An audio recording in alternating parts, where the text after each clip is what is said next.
قل بفضل الله وبرحمته فبذلك فليفرحوا هو خير مما يجمعون۔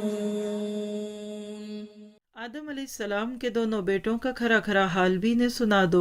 ان دونوں نے ایک نذرانہ یعنی قربانی پیش کی، ان میں سے ایک کی نظر قبول ہو گئی اور دوسرے کی مقبول نہ ہوئی، تو کہنے لگا کہ میں تجھے مار ہی ڈالوں گا۔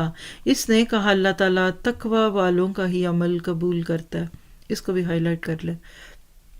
قربانیاں جتنی مرضی کرے، صدقے دیں، سب کچھ کریں، لیکن اللہ کس کا قبول کرتا ہے؟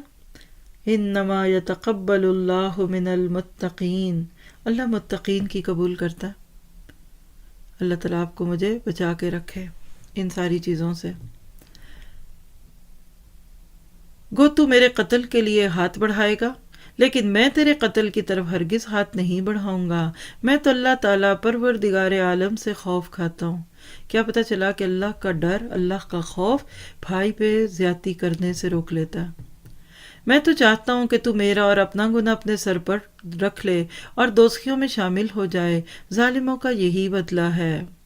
بس اسے اس کے نفس نے اپنے بھائی کے قتل پر آمادہ کر دیا اور اسے قتل کر ڈالا، جس سے نقصان پانے والوں میں سے ہو گیا۔ پھر اللہ تعالیٰ نے ایک کوے کو بھیجا جو زمین میں کھود رہا تھا تاکہ اسے دکھائے کہ وہ کس طرح اپنے بھائی کی لاش کو چھپا دے۔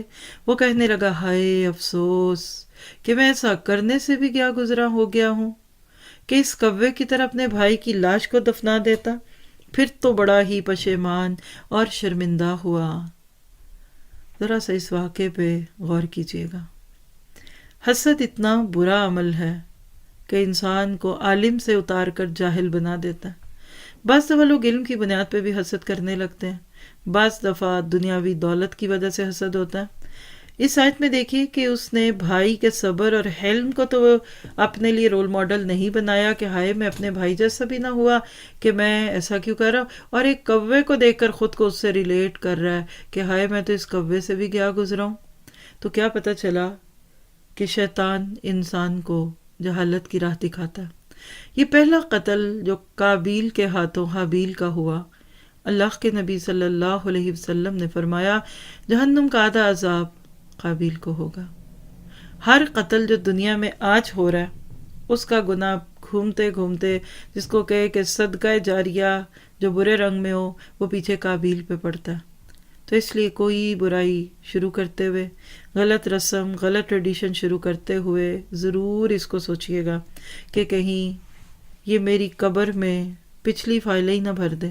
آپ دیکھیں نا کہ آپ کبھی فون کھولتے ہیں، آپ کو فون سٹرک ہوا تھا، پتہ کیا چلا کسی نے آپ کو بہت پوسٹ بھیج دی۔ کبھی کبھی انسان کوئی ایسا کام کر جاتا ہے کہ اس کے دنیا سے جانے کے بعد بھی اس کا صدقہ جاریہ جو گناہوں کی صورت میں ہوتا ہے وہ پہنچتا رہتا ہے۔ اللہ تعالیٰ آپ کو مجھے اس زندگی میں ہی اپنے آپ کو اس طریقے سے علم کے لیے خالص کرنے والا بنا دے کہ ہمارے بعد کوئی برے صدقہ جاریہ نہ جائیں۔ سوچ کے لکھیے، سوچ کے بولیے۔ ایک جملہ دوسروں کو ہدایت سے ہٹا دے گا، ایک جملہ، ایک مذاق کی بات دوسروں کو دلی ایک جرت دے دے گی۔